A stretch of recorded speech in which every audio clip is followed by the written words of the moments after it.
Please silence for Tony Danker, Director General, CBI. Sir.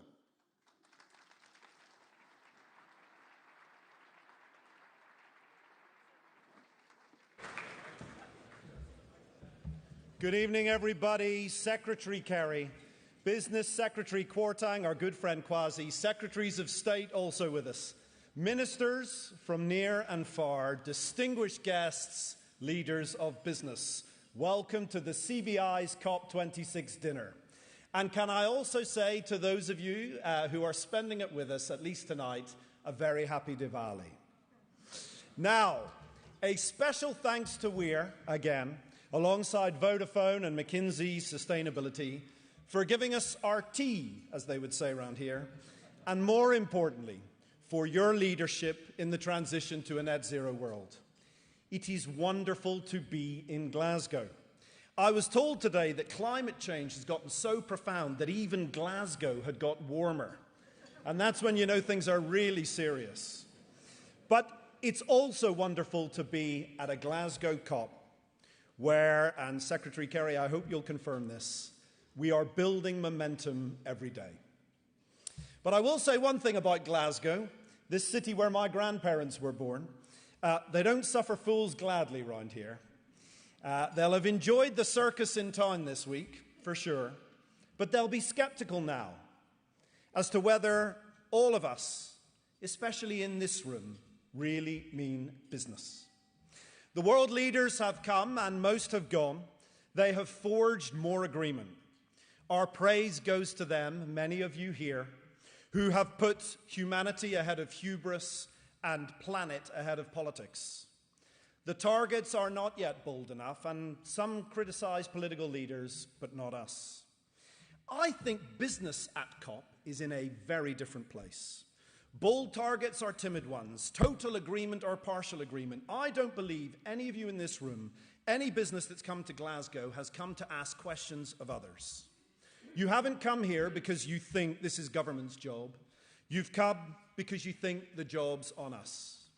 And I say tonight, regardless of political progress, we in business are ready, willing, and able to deliver a net zero world. Whatever its formal agreements, this COP will be best known as the moment we reached a consensus that governments can't get to net zero without business, and that businesses who fail to embrace net zero will get left behind. Our success, therefore, is interdependent at this COP, where governments have made progress, great progress, such as deforestation or technological breakthroughs. Companies will immediately change behaviour and investments will follow suit. Where governments have yet to agree, such as on carbon pricing, then the private sector can't solve for those shortcomings. Delivery will be fragmented and patchy. But above all, I believe this is a historic moment for business leadership. And I know from talking to many of you that for some of you it's a moral responsibility. It's a moral obligation. As Andrew Griffith put it to me, and Tracy said it too, this is the second industrial revolution. The first one was created here in the UK, and it was created by us in business. It brought opportunities and growth that no one had expected or even dreamed of. Unfortunately, it also harmed our planet, in some ways irrevocably along the way. But more prosaically, this is also a commercial imperative. Customers, clients, investors, shareholders expect change from us on this agenda, and they expect it quickly. And let me suggest that supply chains will soon tolerate no weak links. So as CFOs around the world have run the numbers, they are realizing that the business case has shifted. To put it bluntly in pure commercial terms, the cost of inaction is for the first time higher than the cost of action. Now, every business has faced strategic challenges of this kind before. All of you in this room, when the future attacks the present, Business School 101, the answer is never to believe you can protect the present. It's always to race to the future, and net zero is the future. Yet there is an emerging gap now between firms who want to be at the forefront of those transition and those who are resisting the inevitable. Well, it's time for firms to choose. Either lead the way or be left behind. Critics say that greenwashing by firms still continues, but I think it's now a minority sport. And that's clear from the new accountability regimes coming on stream after this week. And you can also see it here in this room at the record CEO attendance at COP. Let me tell you, companies don't send the bosses to safeguard reputation. They send the bosses to make investment, take decisions, and take action. The prizes are already here. You can see it in the car companies with growing order books for electric vehicles, food companies with meat-free alternatives growing exponentially. You see it, many of you here, banks and advisory firms who see double-digit growth in all things green. And you see it in energy companies whose decarbonization strategies affect their market cap.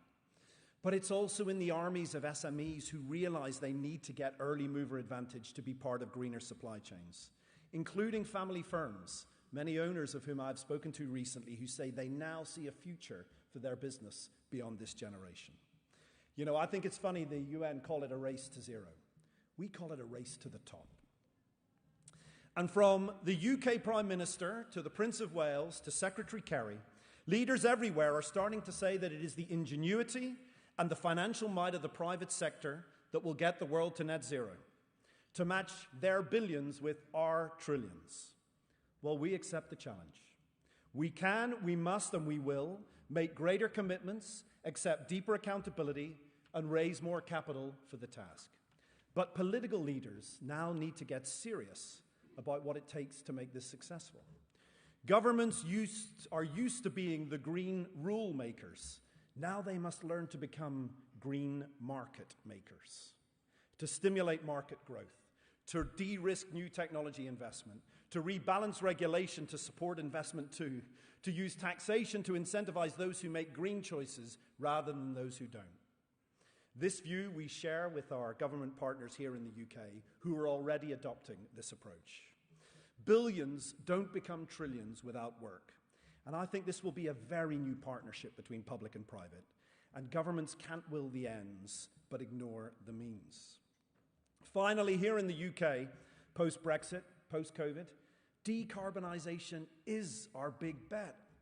It is bringing substance to the Prime Minister's levelling up agenda by bringing higher value industries and jobs to different corners of our country.